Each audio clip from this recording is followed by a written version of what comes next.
জি। রাত্রে ভজরের সময় আমরা এসে দেখছি যে এটা পুরো ভেঙে দিয়ে গেছে।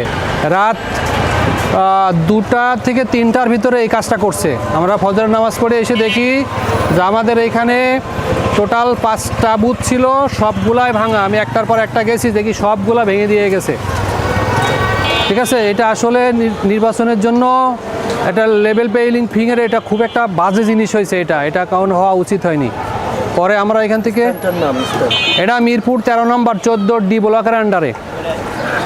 ঠিক আছে, 13 নম্বর 14D। এখানে এই পাশে যত বুথ ছিল সবগুলা বিএনপির বুথ, এই জামাতের বুথগুলা ভেঙে দিয়ে গেছে।